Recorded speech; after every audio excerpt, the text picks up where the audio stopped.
জি 24 ঘন্টায় স্বাগত আপনাদের সঙ্গে আমি শুভদীপ। শুরু করছি স্পেশাল 24। অপারেশন সিঁদুর এক অভিনব সামরিক অভিযান, সাধারণের ক্ষতি না করে শুধুমাত্র জঙ্গির ঠিকানা ধ্বংস। জঙ্গিদের নির্দিষ্ট তথ্য হাতে নিয়েই গোয়েন্দারা টার্গেট সেট করেছেন। এর মধ্যে সব থেকে খতরনাক ভাওয়ালপুর মুরিদকে। মাসুদ আজহার ও হাফিজ সঈদ। কি চলতো সন্ত্রাসের এই দুই কারখানায়? ভারতীয় গোয়েন্দাদের হাতে সেই পাক্কা প্রমাণ। আর জি 24 ঘন্টায় তারই মেগা এক্সক্লুসিভ রিপোর্ট।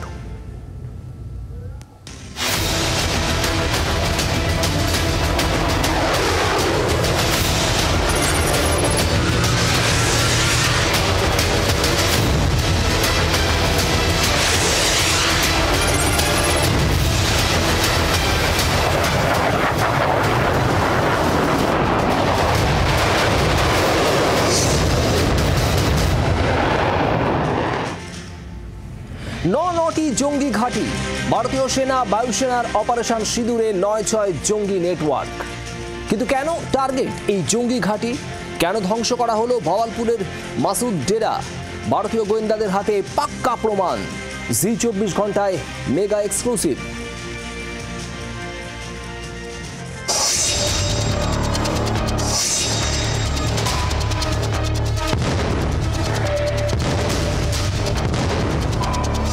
জঙ্গিদের লাশ গুনছে পাকিস্তান।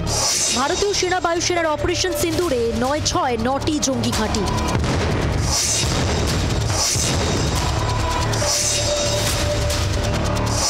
জঙ্গি সংগঠন জৈশ-ই মোহাম্মদ। কান্দাহার কাণ্ড থেকে পাঠানকোট, পুলওয়ামা একের পর একবার রক্তাক্ত হয়েছে ভারত। নেপথ্যে জল্লাদ মাসুদ আজহার। অপারেশন সিন্দুরে আঘাতের আগে ভাওয়ালপুরের মাসুদ ডেরার পাক্কা প্রমাণ সংগ্রহ করেছেন ভারতীয় গোয়েন্দারা। সিন্দুরে ধূলিসাৎ ভাওয়ালপুরের সেই জঙ্গি ঘাঁটি।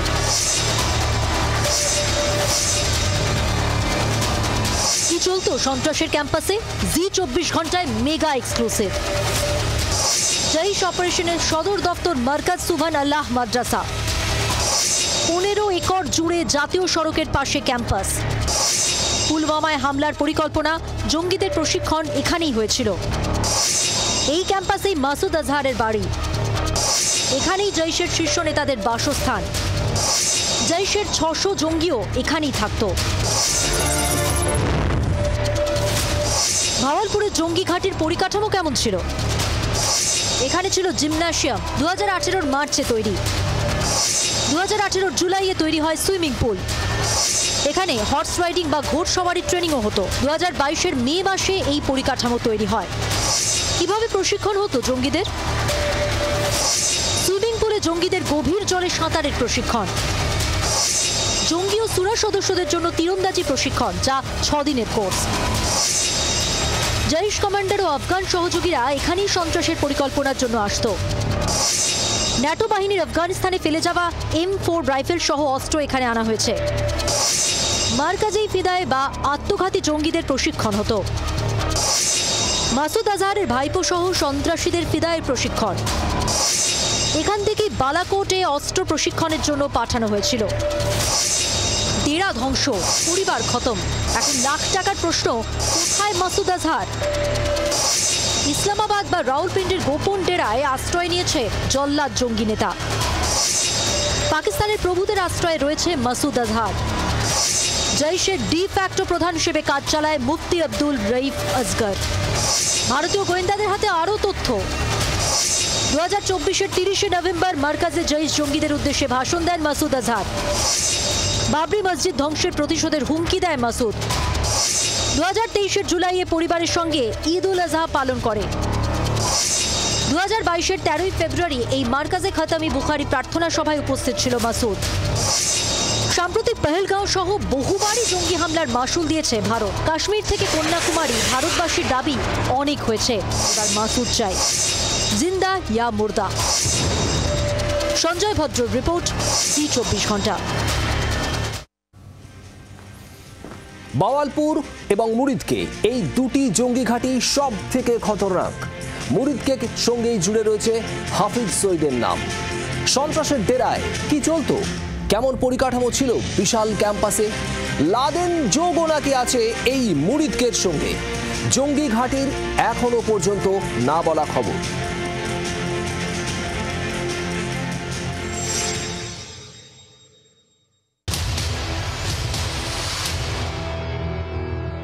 2008-এর 26শে নভেম্বর সন্ত্রাসের আগুনে ঝলসেছিল বাণিজ্য নগরী মুম্বাই। তদন্তে উঠে এসেছিল এই চেহারা, হাফিজ সঈদ। সন্ত্রাসবাদী সংগঠন লস্কর-ই-তৈবার প্রধান হাফিজ সঈদ। 26/11-র মাস্টারমাইন্ড হাফিজের জন্য হন্যে ভারতের গোয়েন্দারা। পাক অধিকৃত কাশ্মীরের মুরিদকেতে হাফিজ সঈদের ডেরা। ভারতের অপারেশন সিন্দুরের ধাক্কায় ধূলিসাৎ এই মুরিদকে। কিন্তু কেন টার্গেট করা হয় মুরিদকেতে? ভারতীয় গোয়েন্দাদের হাতে চোখ কপালে তুলে দেওয়ার মতো তথ্য। লস্করের সবথেকে গুরুত্বপূর্ণ প্রশিক্ষণ কেন্দ্র মুরিদকে। 42 একর জমির ওপর ক্যাম্পাস। ক্যাম্পাসে মাদ্রাসা, খেলার জায়গা, বসতি এলাকা, মাছের ফার্ম, চাষের জমি। এই ক্যাম্পাসে জঙ্গিদের অস্ত্র ও শারীরিক প্রশিক্ষণ। পুরুষদের কট্টরপন্থার শিক্ষা দেওয়া হয়। মহিলাদের জন্য আলাদা সুফা এডুকেশন সেন্টার। বিভিন্ন কোর্সে প্রতি বছর 1000 ভর্তি করতে পারে। নেতাদের প্রশিক্ষণের জন্য আলাদা ব্যবস্থা। আর এখানেই শেষ নয়, মুরিদকের সঙ্গে লাদেন যোগও রয়েছে। গোয়েন্দাদের হাতে তথ্য, 2000 সালে ওসামা বিন লাদেন এখানে মসজিদ ও অতিথিশালা তৈরি করতে কোটি টাকা দেয়। 26/11-র হামলাকারী জঙ্গিদের এখানে দৌরা-ই-রিব্বত বা ইন্টেলিজেন্স প্রশিক্ষণ দেওয়া হয়। পাক গোয়েন্দা সংস্থা ISI এর নির্দেশেই এই প্রশিক্ষণ দেওয়া হতো। David Coleman Headley, Tahawwur Rana Mumbai হামলার ষড়যন্ত্রী পাশা হারুন খুররামকে নিয়ে মুরিদকেতে এসেছিল। মুম্বাই হামলার আরেক মাস্টারমাইন্ড জাকিউর রহমান লখভির নির্দেশে এরা এখানে আসে। হাফিজ সঈদ লখভির মতো জঙ্গি নেতাদের বাড়ি। এই সেন্টার থেকেই কিভাবে কট্টরপন্থা সন্ত্রাসের প্রশিক্ষণ নিয়মিত পরিদর্শনও করে এই জঙ্গি নেতারা। নিষিদ্ধ হওয়ার পরেও পাক সরকার এই মারকাজে লস্কর নেতাদের জঙ্গি কার্যকলাপের সুযোগ দেয়। চলতি বছর রমজানে জঙ্গি নেতারা ইফতার পালন করতে এখানে একজোট হয়। 2024-এর 27শে ডিসেম্বর হাফিজ আব্দুল রহমান মক্কির শেষকৃত্যের প্রার্থনার নেতৃত্বে ছিল হাফিজ সঈদের ছেলে তালহা সঈদ। শুধু তাই নয়, গত বছর 1 ডিসেম্বর প্যালেস্তাইনের সংহতিতে এখানেই কনফারেন্স হয়। এ যাত্রায় বেঁচে গেছে হাফিজ সঈদ। অপারেশন সিন্দুরের পর মুরিদকে জঙ্গি শিবিরের আর কোনো মুরদ নেই মনে করছেন ভারতীয় গোয়েন্দারা। কিন্তু মুম্বাইয়ে নিরীহদের খুনের তদন্তে কবে বিচারের কাঠগড়ায় ওঠানো হবে হাফিজ সঈদকে? সঞ্জয় ভদ্রের রিপোর্ট, জি24 ঘন্টা। প্রত্যাঘাতে কোমর ভেঙেছে, তবুও প্ররোচনা দেওয়া বন্ধ হয়নি। বুধবার রাত থেকে জম্মু, শ্রীনগর, অমৃতসর সহ ভারতের 15টি জায়গায় সেনা ছাউনি লক্ষ্য করে হামলার চেষ্টা চালায় পাকিস্তান। মাঝ আকাশেই পাকিস্তানের মিসাইল, ড্রোন ধ্বংস করে দিয়েছে ভারতীয় সেনাবাহিনী। পাল্টা লাহোর সহ বেশ কয়েকটি জায়গায় পাকিস্তানের এয়ার ডিফেন্স সিস্টেম গুঁড়িয়ে দিয়েছে ভারত।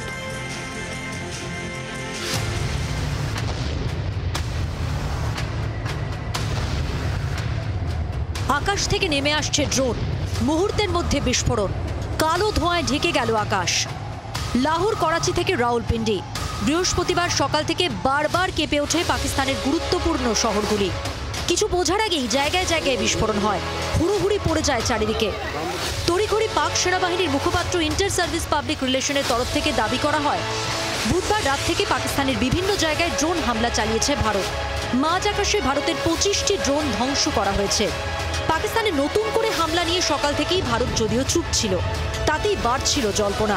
প্রশ্ন উঠছিল, তাহলে লাহোর, করাচি, রাওয়ালপিন্ডিতে হামলা চালালো কে? কিছুক্ষণের মধ্যেই হামলার দায় স্বীকার করে বিবৃতি জারি করে কেন্দ্রীয় সরকার। বিবৃতিতে জানানো হয়, অপারেশন সিন্দুরের মাধ্যমে ভারত পাকিস্তানের কোনো সামরিক ঘাঁটিতে হামলা চালায়নি। কিন্তু বুধবার রাত থেকে বৃহস্পতিবার সকালে শ্রীনগর, পাঠানকোট, অমৃতসর সহ ভারতের বেশ কয়েকটি জায়গায় সেনা ছাউনিতে ড্রোন ও মিসাইল হামলার ছক কষে পাকিস্তান। কিন্তু পাক সেনার সেই পরিকল্পনাও ব্যর্থ হয়েছে। বৃহস্পতিবার সকালে ভারতীয় সেনাও তার জবাব দিয়েছে। তাতে লাহোর সহ পাকিস্তানের একাধিক জায়গায় এয়ার ডিফেন্স সিস্টেম ধ্বংস করে দেওয়া হয়েছে। সেনা সূত্রে আরও জানা গিয়েছে, লাহোরে পাক সেনার HQ-9 এয়ার ডিফেন্স সিস্টেম ধ্বংস করে দিয়েছে ভারত। ভারতীয় সেনার হারপি ড্রোনের হামলায় ছারখার হয়ে গিয়েছে চীনা প্রযুক্তিতে তৈরি HQ-9। অন্যদিকে পাকিস্তানের ছোড়া মিসাইল আকাশেই ধ্বংস করে দিয়েছে ভারতের অত্যাধুনিক এয়ার ডিফেন্স সিস্টেম S-400। এই প্রথম যুদ্ধে S-400 ব্যবহার করল ভারতীয় সেনাবাহিনী। বুধবার রাতে পাঞ্জাবের অমৃতসরে পাকিস্তানের ছোড়া 3টি মিসাইল ইন্টারসেপ্ট করে ভারতীয় সেনা। সামরিক বিশেষজ্ঞদের মতে, ভারতের আকাশ সীমা ভেদ করে হামলা চালানোর মতো কোনো প্রযুক্তি পাকিস্তানের হাতে নেই। একইভাবে ভারতের হামলা রোখার মতো কোনো অস্ত্র ইসলামাবাদের ঝুলিতে নেই। হারপি ড্রোনের হামলা আর ভাঙা HQ-9 তারই প্রমাণ দিচ্ছে।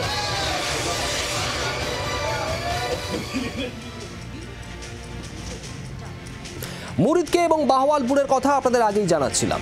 লস্কর এবং জৈশের হেডকোয়ার্টার এই মুরিদকে এবং বাহওয়ালপুরে গুড়িয়ে দিয়েছে ভারত। তবে বছরের পর বছর ধরে পাকিস্তান জঙ্গি চাষের গবেষণাগার গড়ে তুলেছে একাধিক জায়গায়। সেই সব জায়গাগুলোর খুঁটিনাটি তথ্য জোগাড় করে অপারেশন সিঁদুরের ব্লুপ্রিন্ট সাজিয়েছিল ভারতীয় গোয়েন্দারা। এবার আপনাদের জানাবো অপারেশন সিঁদুরে গুড়িয়ে যাওয়া আরও 5 ঘাঁটির বিষয়।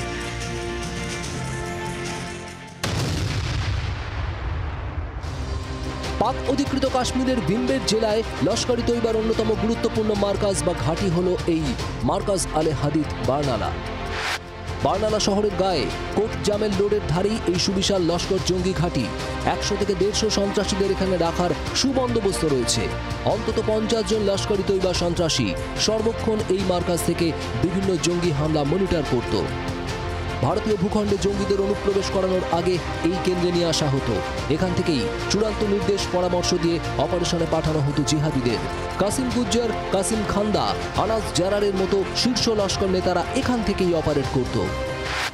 2023-এ রাজৌরি, 2024-এ রিয়াসিতে জঙ্গি হামলা এই ঘাঁটি থেকেই সংঘটিত হয়। পাক অধিকৃত কাশ্মীরের কোটলিতে জৈশ-ই-মোহাম্মদের গুরুত্বপূর্ণ ঘাঁটি মার্কাজ আব্বাস। 100 থেকে 125 জন জঙ্গির থাকার বন্দোবস্ত রয়েছে এখানে। অন্তত 40 থেকে 50 জন জঙ্গি সব সময় থাকতো এই ঘাঁটিতে। হাফিজ আব্দুল শাকুর ওরফে কারি জারারের বসবাস মার্কাজ আব্বাসের পাশেই। মাসুদ আজহারের সঙ্গে একসাথে জৈশ-ই-মোহাম্মদ গড়ে তোলে এই কারি জারার। গোয়েন্দা সূত্রে খবর, জম্মু কাশ্মীরে একাধিক সন্ত্রাসী হামলার নেপথ্যে এই কারি জারার। গোয়েন্দা সূত্র বলছে, পাঠানকোট হামলার পর জৈশের অস্ত্রের সম্ভার শিয়ালকোটের দাসকা মার্কাজ থেকে এই মার্কাজ আব্বাসে নিয়ে আসা হয়েছিল। পাক অধিকৃত কাশ্মীরের কোটলিতে আরও এক উল্লেখযোগ্য জঙ্গি ঘাঁটি এই মাস্কার রাহিল শাহিদ। মাহুলি পুলি ব্রিজ থেকে মাত্র 2.5 কিলোমিটার দূরে গভীর জঙ্গলে ঘেরা পার্বত্য এলাকায় অবস্থিত হিজবুল মুজাহিদিনের সব থেকে পুরনো ঘাঁটি এটি। এখানে রয়েছে প্রায় 200 সশস্ত্র জঙ্গিদের জন্য বিশাল ব্যারাক, অস্ত্র বিস্ফোরক মজুতের জন্য 4টি আলাদা ঘর, অফিস, জঙ্গি ও জঙ্গি নেতাদের থাকার জন্য বিশেষ জায়গা। মাস্কার রাহিল শহীদের ছিল বিদ্যুৎ সরবরাহের বিশেষ ব্যবস্থা, আলাদাভাবে তৈরি বিদ্যুতের লাইন। হিজবুল জঙ্গিদের আগ্নেয়াস্ত্র চালানোর এবং বিশেষ শারীরিক সক্ষমতার ট্রেনিং দেওয়া হতো এখানে। হিজবুল প্রধান সৈয়দ সালাউদ্দিন নিজে এখানে সংগঠনের নতুন সদস্যদের প্রশিক্ষণে নজরদারি করত বলে গোয়েন্দা সূত্রে খবর। মূলত সীমান্তে মোতায়েন ভারতীয় নিরাপত্তা বাহিনীর সদস্যদের উপর হামলার লক্ষ্যেই জঙ্গিদের বিশেষ ট্রেনিং দেওয়া হতো এখানে।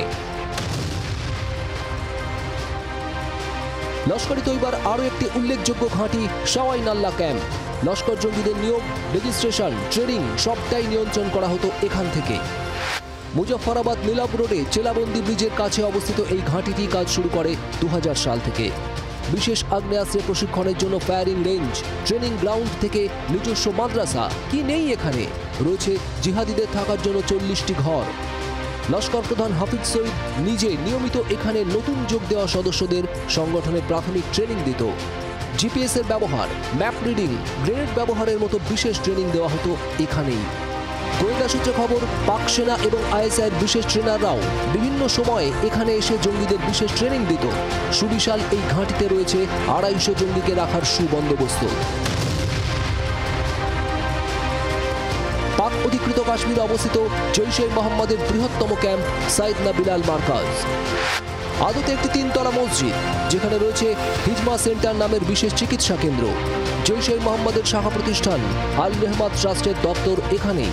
এখানে রয়েছে সংগঠনের সদস্যদের জন্য ফ্যামিলি কোয়ার্টার, বিশাল অফিস বিল্ডিং। সাইদনা বিলাল মার্কাজের প্রধান জৈশ-ই-মোহাম্মদের অপারেশনাল কমান্ডার মুফতি আসগর খান কাশ্মীরি। পাকিস্তানি স্পেশাল ফোর্স এখানে জঙ্গিদের বিশেষ ট্রেনিং দিত। ভারতে অনুপ্রবেশের আগে জৈশ জঙ্গিদের অন্যতম ট্রানজিট ক্যাম্প এটি। বুধবার ভোররাতের অপারেশন সিঁদুরে তছনছ হয়ে গিয়েছে পাকিস্তান ও পাক অধিকৃত কাশ্মীরে অবস্থিত জঙ্গিদের এই আঁতুড় ঘরগুলি। ব্যুরো রিপোর্ট, জি24 ঘন্টা। অপারেশন সিঁদুরের এক ছোবলেই দিশেহারা পাকিস্তান। এবার ইসলামাবাদের জন্য অপেক্ষা করছে আরো বড় বিপদ। অপারেশন সিঁদুর চলবে, সর্বদল বৈঠকের পর ঘোষণা করেছে কেন্দ্র। আতুর ঘরে পাকিস্তানে সন্ত্রাসবাদের নাম ও নিশান মেটাতে একজোট ভারত। পাক ইস্যুতে সর্বদলীয় বৈঠকে কেন্দ্রকে সমর্থন সব বিরোধী দলের।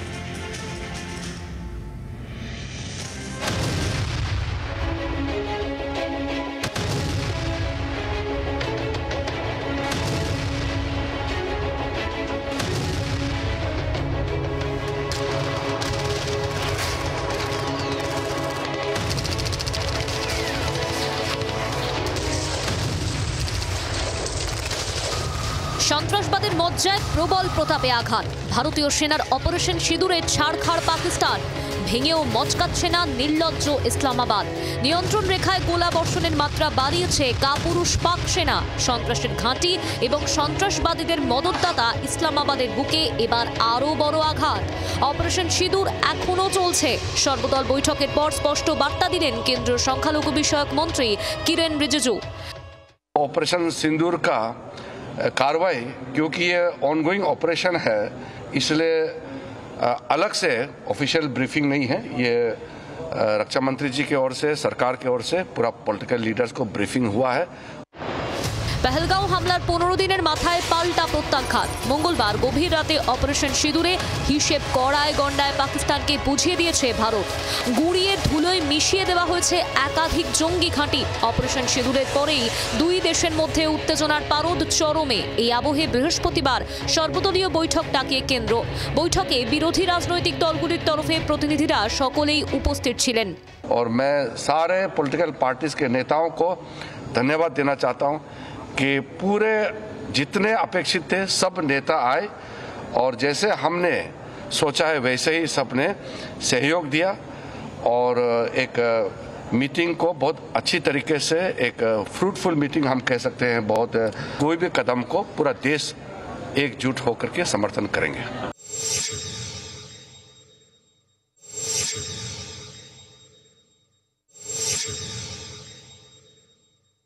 इस संकट के घड़ी में हम सब आपके साथ हैं और आप जो काम कर रहे हैं करते रहिए और देश के हित में हम आपके साथ रहेंगे।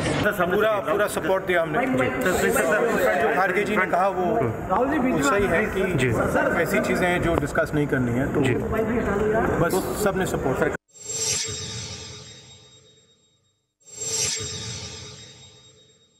Fight against terrorism should be our motto and slogan. We stand by the army forces, by the air force. Few terrorists or terrorist foes, they can destroy India. They have been given defeat in India. So we are united. We stand by the government.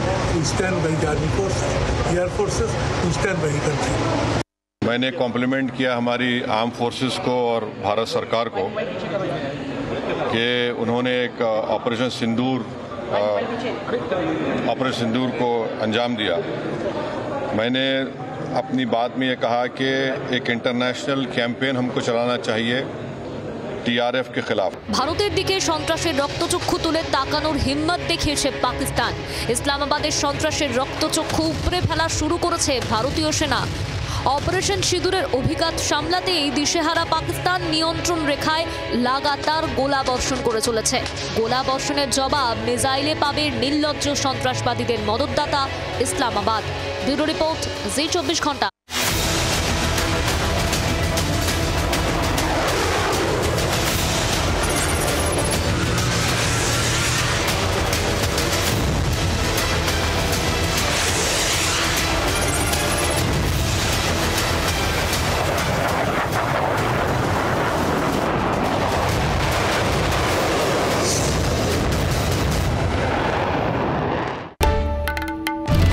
বাংলার আওয়াজ, বাঙালির আবেগ, জি 24 ঘন্টা।